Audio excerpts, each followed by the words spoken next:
Gujarat ATS ने बीते दिन एक बड़ी आतंकी साजिश को नाकाम करते हुए 3 आतंकियों को गिरफ्तार किया। ये सभी आईएसकेपी से जुड़े मॉड्यूल का हिस्सा थे और साइनाइड से भी खतरनाक जहर राइजन लिक्विड तैयार कर रहे थे। दिल्ली, अहमदाबाद और लखनऊ जैसे इलाके इन आतंकियों के निशाने पर थे। इन तीनों आतंकियों में से एक आतंकी यूपी के शामली का रहने वाला था। शामली के आजाद सैफी की गिरफ्तारी के बाद पूरे इलाके में हड़कंप मच गया है।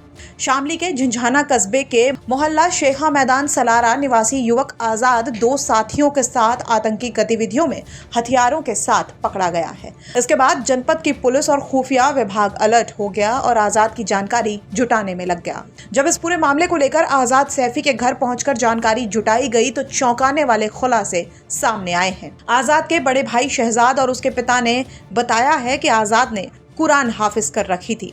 इसके बाद वो मुजफ्फरनगर में बुढ़ाना में दाऊद मदरसा से मौलवियत की पढ़ाई कर रहा था और 6 साल से बुढ़ाना में रह रहा था। शहजाद ने क्या कुछ बताया है अपने भाई को लेकर, सुनिए। आपका भाई जो आजाद वहाँ पे पकड़ा गया है गुजरात में, एटीएस वगैरह ने पकड़ा है, क्या मामला है जी? मेरे को फोन आता उनका 2-2:30 बजे गुजरात से कि तुम्हारे भाई को अरेस्ट कर लिया है और तुम उनको जानते हो? मैं जानता हूँ। मगर जी मेरी बात करो तो भाई से कि 2 घंटा बाद बात कराएंगे। बस ये इतनी जानकारी मिल गई। अच्छा, तुम्हारे भाई के ऊपर कोई पहले भी मुकदमे हैं? इस पर कोई मुकदमे नहीं, हमारी किसी लड़ाई है। अच्छा, तो ये क्या कहकर गया था घर से? नहीं कह रहा था जी, काम कर रहा था यहाँ प्लाट पे, अकेला मैं बुढ़ाने जाऊँ। फिर बुढ़ाने मगर लड़की भी ली है, मेरी लड़की जा रही है वहाँ। तुम्हारी शादी वहाँ पे हुई बुढ़ाने में? हाँ जी।